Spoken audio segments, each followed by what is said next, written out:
Bonjour, j'ai reçu le nouveau livre, L'éveil itinéraire intérieur, et je vais me permettre de lire un des textes que j'avais intitulé Éveil froid et éveil chaud, et on va élaborer un peu là-dessus. Je nomme l'éveil froid et l'éveil chaud, ces deux facettes, ces deux façons différentes de vivre l'expérience de l'éveil. En réalité, il n'y a pas deux éveils, mais en apparence et dans les effets, il semblerait que oui. Une première étape est souvent commune à tous ceux qui expérimentent cela. Le centre d'ego moi, possesseur de ma vie, avec mes histoires propres, éclate. Cet éclatement, ce bris, plus ou moins important selon, de moi, laisse un bienheureux vide pur, rempli de conscience pure, totalement détaché de ce centre d'ego moi, vu tout à coup comme n'ayant jamais réellement existé, n'étant qu'histoire auquel moi, conscience pure, je m'identifiais.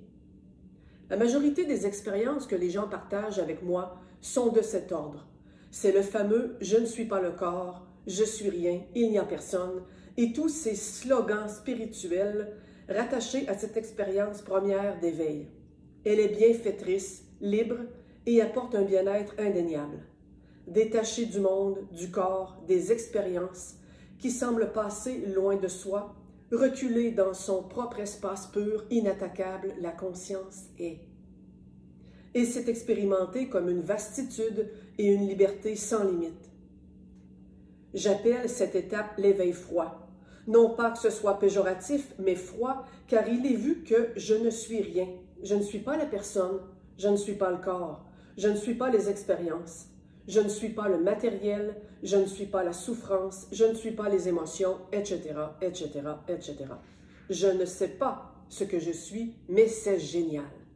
Ce détachement conscient, pur regard impersonnel sur tout, absolument tout, y compris ce qu'il se passe là, dans ce corps.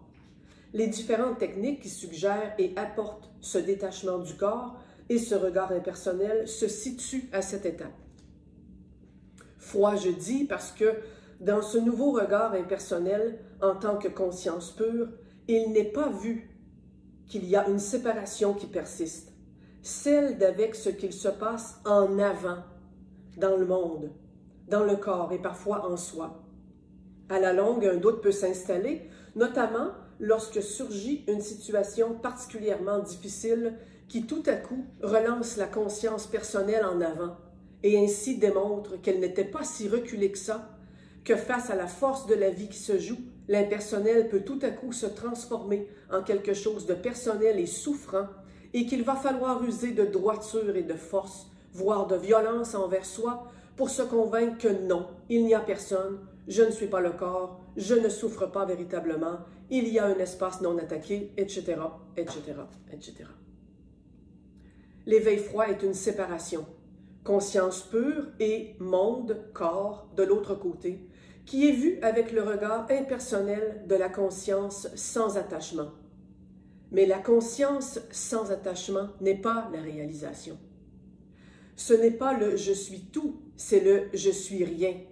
Le un, ce sont les deux vivants en soi, en même temps, telle une danse intime. L'éveil froid devient, pour la plupart des expériences qui m'ont été racontées, et pour ce que j'ai vécu aussi en 2010, difficile à maintenir, car quelque chose n'est pas complet. C'est un éveil détaché de tout, distant de moi, du corps et des autres. C'est un point où, souvent, il n'est même pas vu, ni même aperçu, qu'il y a nécessairement quelque chose de l'ordre d'un sujet, un sujet qui vit tout de même au cœur de ce regard impersonnel. C'est parfait. Une très belle étape essentielle, vitale pour la grande reconnaissance de l'éveil chaud qui suivra, ou pas. L'éveil, ce n'est pas que le recul impersonnel de ce regard non identifié. Cela ne peut pas être une coupure d'avec le monde. Pourquoi? Parce que la conscience est le monde. Totalement et entièrement. Comment son propre éveil pourrait-il alors l'en sortir?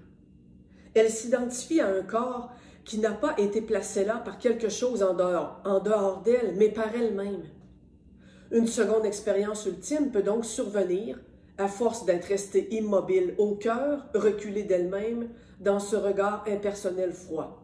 Cette expérience ultime apporte la conviction inverse totalement sidérante « Je suis tout ».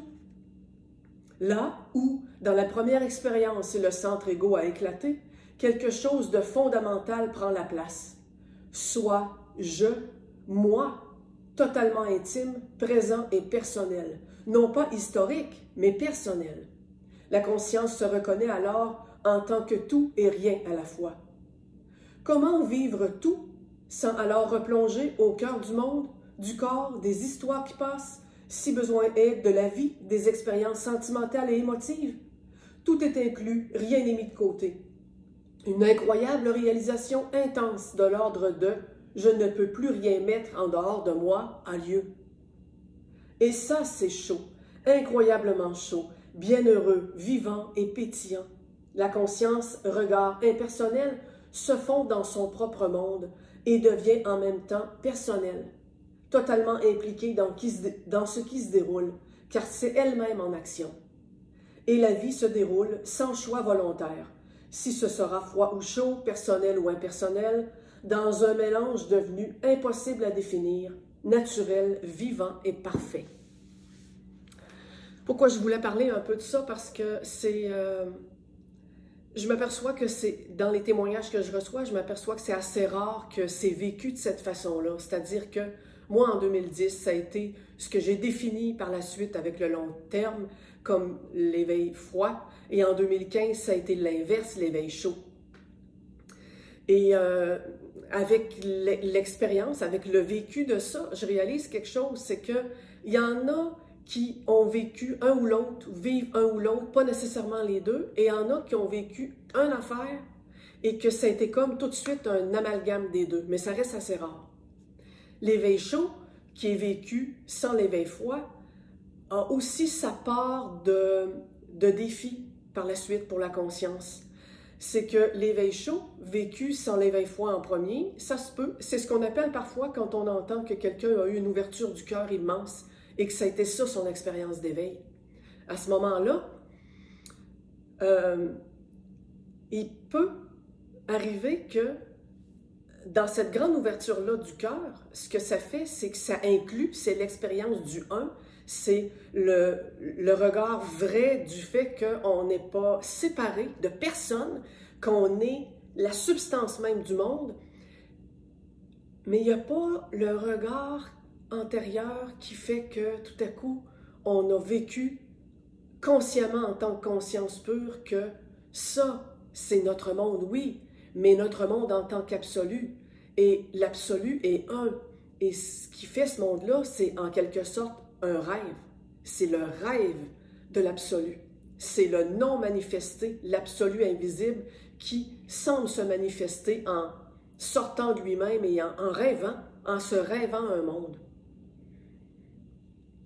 Et ce que ça peut faire, c'est un excès de compassion, un excès de penser et de croire le monde réel, un excès de vivre les émotions à la place des autres, un excès de vouloir changer à tout prix le monde, comme si on se sentait investi d'une mission incroyable. Pourquoi? Parce qu'on souffre, parce qu'on le voit et on le pense et on le vit comme étant soi-même réel, sans avoir le discernement que c'est un rêve. Le rêve de nuit qu'on fait, on y accorde de l'attention quand il se présente. À moins de faire un rêve lucide, on n'a pas conscience que c'est un rêve, alors on est en train de le vivre comme étant réel. Quand on se réveille, quand l'éveil a lieu le lendemain, on fait « ben voyons ». Mais c'était son propre rêve.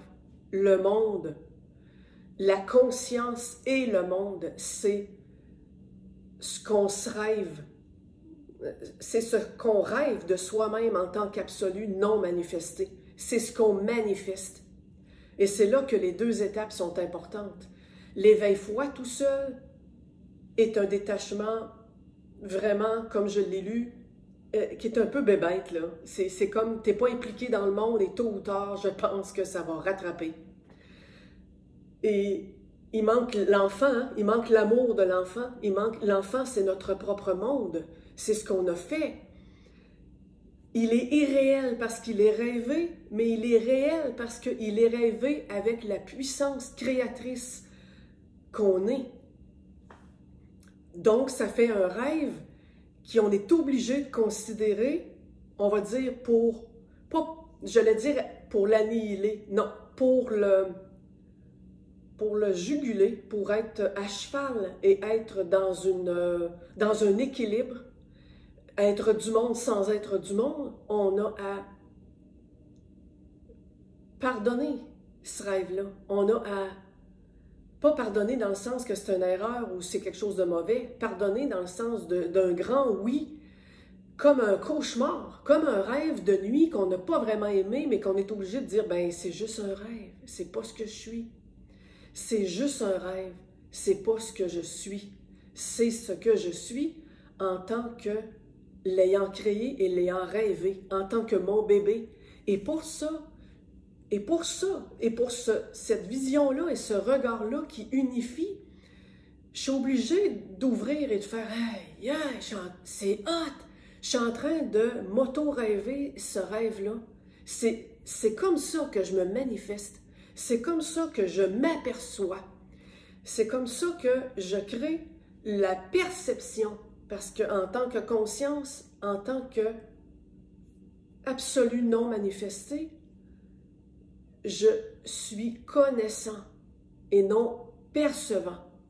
Et pour percevoir ce que je connais de ce que je suis, j'extériorise ce que je suis en m'inventant une perception et un objet pour percevoir. Et la façon, la perception, la façon, la conscience et le monde à percevoir. Et là, je m'aperçois. Voilà. Je voulais rendre un peu plus clair cette notion-là d'éveil froid et éveil chaud. Le livre vient juste de sortir. Je sais que je vais en entendre parler parce que, mis à part le texte qui est dedans, j'en ai pas parlé souvent. Quand j'ai approché un peu ces deux façons-là, j'ai vu que ça avait des échos sur plein de gens. Il y en a qui vivent un, l'autre, pas l'autre. D'autres ont eu un éveil qui les a montré à la fois qu'il n'y avait personne, mais que c'était tout. Je vous dis, c'est assez rare. Souvent, ça semble être des fluctuations dans le processus qui vont montrer parfois l'un, parfois l'autre, de façon successive. Pas toujours avec la même évidence et avec la même force. Et voilà. Donc, ben voilà, ça m'a fait plaisir de vous en parler un peu. À très bientôt.